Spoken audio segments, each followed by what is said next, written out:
दुष्यंत रहे, अजय चौटाला रहे, अभय चौटाला रहे, वो क्यों उनकी विरासत से चूक गए उस वो जननेता की छवि बनाने में या उसको एक तरह से कायम रखने में? ताऊ से हम किसी की तुलना नहीं कर सकते।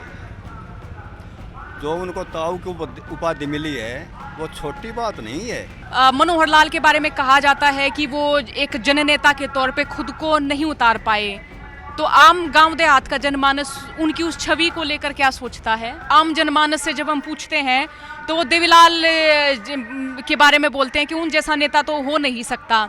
तो वो किस तरह के नेता थे और क्यों एक देहात का बुजुर्ग व्यक्ति उनकी स्मृतियों को आज भी याद करता है? उनकी स्मृतियों में आज भी उनका नाम है। देखो बेटा, उनके बारे में तो कुछ भी कहना सूर्य को दीपक दिखाना है।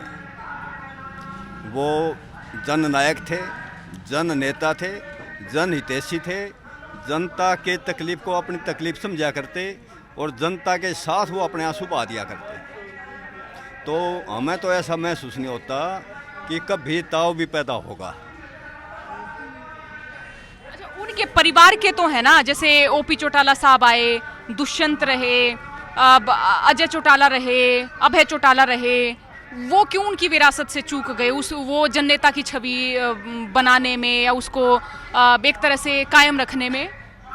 देखो बेटा, वो तो पीढ़ी दर पीढ़ी परिवर्तन होता रहता है, समय परिवर्तनशील है, लेकिन ताऊ से हम किसी की तुलना नहीं कर सकते।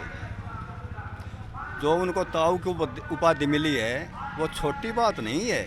हरियाणा के हरि थे और वो जगत नारायण थे जनता के।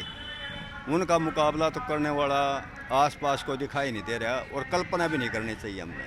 वो समय पे कोई नया बच्चा पैदा हो जाए बात दूसरी है। नहीं, उनकी जो पीढ़ी है वो उनको बरकरार क्यों नहीं रख पाई? क्या कारण आप मानते हैं? मैं इस बारे में कोई जवाब नहीं दे सकता, न मेरे पास इसका कोई जवाब है, वो तो वही जाने। लेकिन उनके पास एक ऐसी विरासत थी कि वो तो बहुत बड़ी हैसियत थी। अच्छा, भजनलाल और बंसीलाल का राज फिर कैसा रहा? देखो, बंसीलाल के बारे में यही कहूँगा, वो राजनेता थे। बंसीलाल राजनेता थे, पढ़े लिखे इंसान थे और वो जिस तरह भीड़ में विश्वास नहीं किया करते, ठोस कामों में विश्वास किया करते। वो देवीलाल जी थे, जन नेता थे। ताऊ का उनको सम्मानजनक एक उपाधि मिली हुई थी। वो जनता के साथ जुड़े हुए नेता थे। मतलब वो यही सोचा करते, जो जनता चाहती है वही काम करूं ताकि जनता की भलाई हो। जनता के विचारों के आदमी थे वो। और फिर बंसीलाल का राज आया, उनके बारे में भी ऐसा कहा गया कि भिवानी बेल्ट का ही उन्होंने विकास किया, वो विकास वहीं तक सिमट के रह गया। नहीं, ऐसा नहीं है। बंसीलाल जी ने काम किया था, काम किया, उसके काम आज भी याद हैं। वो समय दे दिया करता, भाई इस समय में ये काम होना चाहिए, तो काम होता था बेटा। वो समय के अंदर काम होता था। वो एक राजनेता थे, बहुत अच्छे नेता थे वो भी। फिर उनके बाद राज आता है ओपी चौटाला का। उनका किस तरह का कामकाज रहा? चौटाला साहब भी नेता थे, जनता के बीच में रहने वाले थे, जनता की तकलीफों को सुना करते थे, ये भी सुना करते थे। फिर भूपेंद्र हुड्डा, वो भी ठीक है, अपने ज़माने के अनुसार। अलग अलग तुलना तो मैं नहीं कर सकता, न मुझे अधिकार है। वो तो तुम पत्रकार हो, हमसे ज़्यादा तुमको बेटा मालूम है इस बारे में।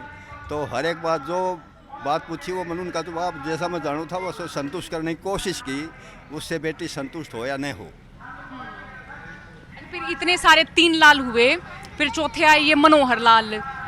मनोहर लाल के बारे में कहा जाता है कि वो एक जननेता के तौर पे खुद को नहीं उतार पाए, तो आम गांव देहात का जनमानस उनकी उस छवि को लेकर क्या सोचता है? देखो बेटा, सही उसका मायना तो जब निकाला जाता है जब आदमी जो कुर्सी पे बैठे हो कुर्सी से दूर हो जाएं, फिर उसका बाद में आकलन होता है। ये ताऊ का तो पूरा जीवन ही रात दिन चला गया, संघर्ष की एक मूर्ति थी वो तो उनके बारे में तो आम आदमी जानता है, छोटे से लेके बड़े तक। ताऊ के बगैर उसको देवीलाल को जानते नहीं। ताऊ का मतलब देवीलाल, तो उनका तो कोई मुकाबला हो नहीं सकता। लेकिन इनकी तुलना उनसे इस समय हम नहीं कर सकते। ये इनका तो राज चालू है, इनका परिणाम क्या होगा उससे फिर इनकी तुलना हो। नमस्कार, राम राम। हरियाणा तक देख रहे हैं आप और सोनिया मेरा नाम है। इस वक्त मैं माछरोली गांव में मौजूद हूँ। हम यहाँ गांव में घूम रहे हैं, लोगों से बातचीत कर रहे हैं।